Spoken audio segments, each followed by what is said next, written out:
नमस्कार, BTV news के इस बुलेटिन में आपका स्वागत है। सबसे पहले आइए एक नजर डालते हैं अब तक की खास खबरों पर।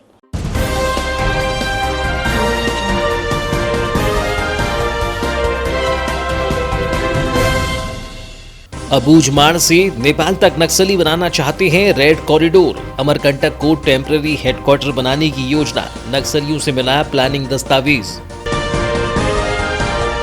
आशा कार्यकर्ता और सहयोगिनी भी गई हड़ताल पर। हड़ताल में जाने से स्वास्थ्य विभाग की बढ़ी मुश्किलें, विभाग पर प्रोत्साहन राशि आधी देने का आरोप, पूरी राशि और नियमितीकरण की मांग। व्हाट्सएप पर ऑनलाइन खरीदी का दिया झांसा, 2 लोगों से 1,46,000 की ठगी। खरीदी और ट्रेडिंग का झांसा देकर की ठगी। पीड़ितों ने साइबर कार्यालय में दर्ज कराई अपनी शिकायत।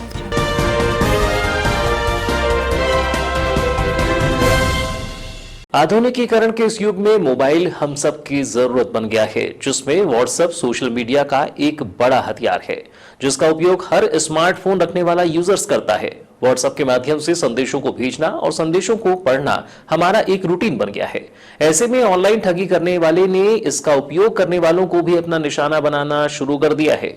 ऑनलाइन ट्रांजैक्शन के बाद ऑनलाइन फ्रॉड के मामले भी तेजी से बढ़े हैं। अज्ञानता और जागरूकता के अभाव में तनिक से लालच में लोग अनजान लोगों की बातों में आकर अपनी जमा पूंजी गंवा रही हैं। बढ़ती साइबर अपराध की कड़ी में व्हाट्सएप ग्रुप में जुड़कर ऑनलाइन ट्रेडिंग करके दोगुनी राशि मिलने की लालच में कटंगी के 2 लोगों ने विभिन्न माध्यमों से ठगों के झांसे में आकर फोन पे और गूगल पे के माध्यम से 1,46,200 रुपये ठगों के खाते में ट्रांसफर कर दिए। जब तक वह ठगों की चाल समझ पाते तब तक ठग उन्हें ठग चुके थे, जिसकी शिकायत पीड़ितों द्वारा साइबर सेल में की गई है। साइबर नोडल थाना आरक्षक चांदनी शाडिल ने बताया कि कोतवाली थाना प्रभारी कमल सिंह गहलोत साहब के निर्देशन में मामले को विवेचना में लिया गया है। जांच के बाद पता चला है कि यह राशि जिन जिन बैंकों में गई है उन्हें सूचित कर दिया गया है।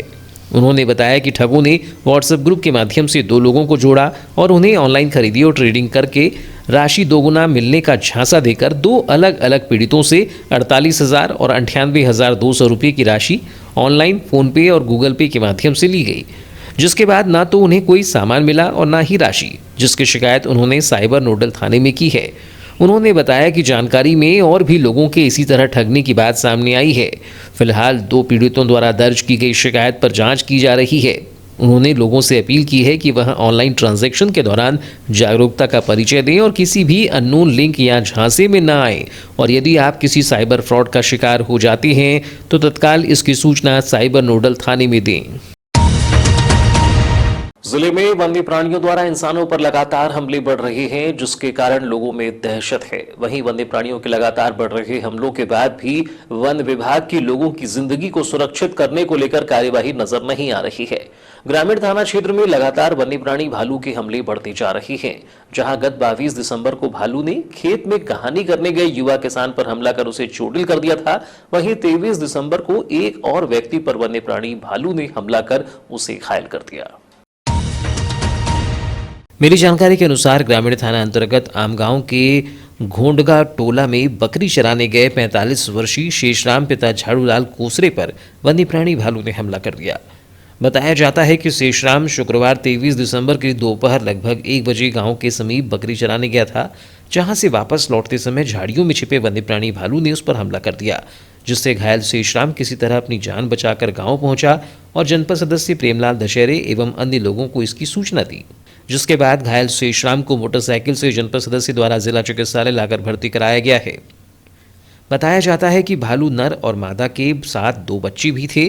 फिलहाल 2 दिनों में भालू के हमले की दूसरी घटना से क्षेत्र के लोगों में दहशत का माहौल है।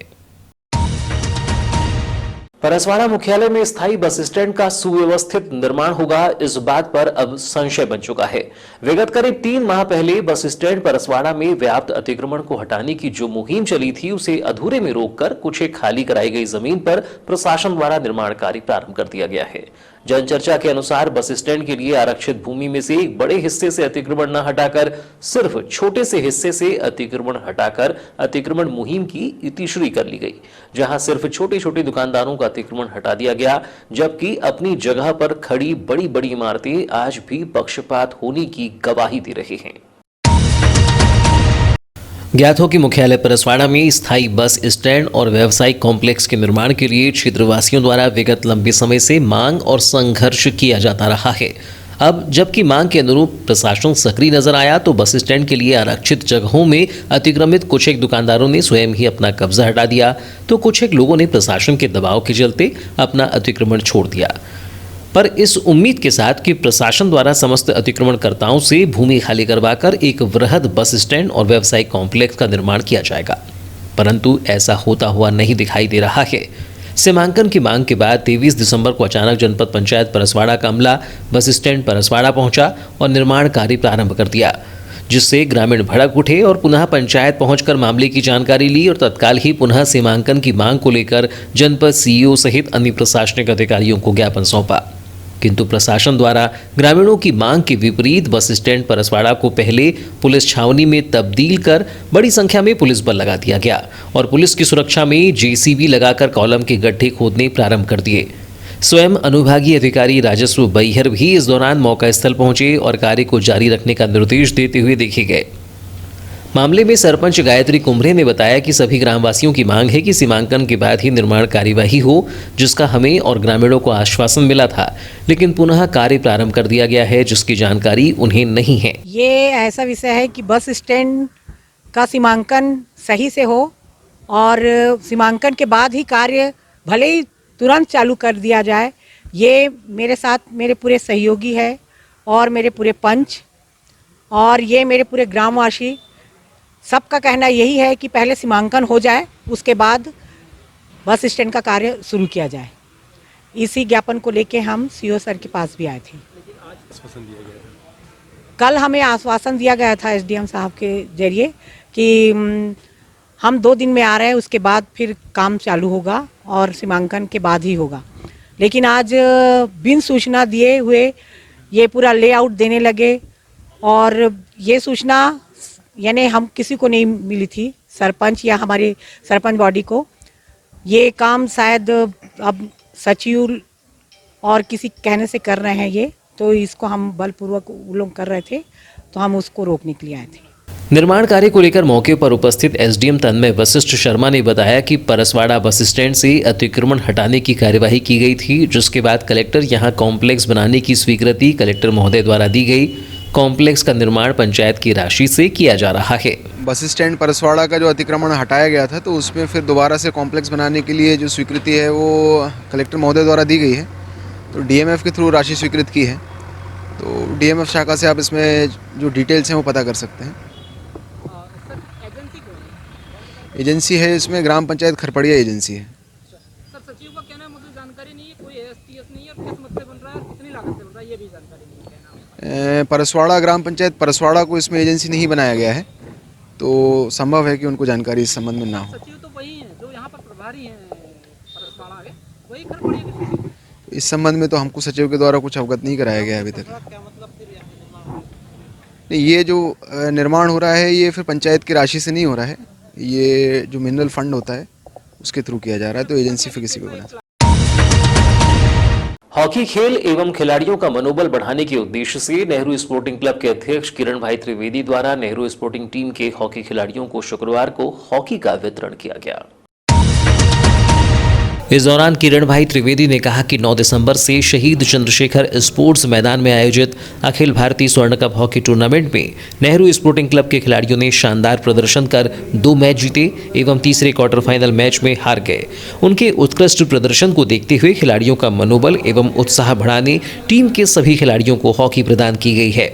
आज हॉकी बांटी गई है किस नेहरू स्पोर्टिंग क्लब के तत्वाधान में आज सभी बच्चों को खिलाड़ियों को हॉकी का वितरण किया गया। एक तो उनकी बहुत अच्छी उपलब्धता रही इस वक्त कि इन्होंने जो अपना अखिल भारतीय स्वर्ण कप का आयोजन हुआ था 44वां, उसमें बालाघाट नेहरू स्पोर्टिंग क्लब की टीम ने पहला राउंड भी जीती, सेकेंड राउंड भी जीत गई और थर्ड राउंड में क्वार्टर फाइनल में हारी।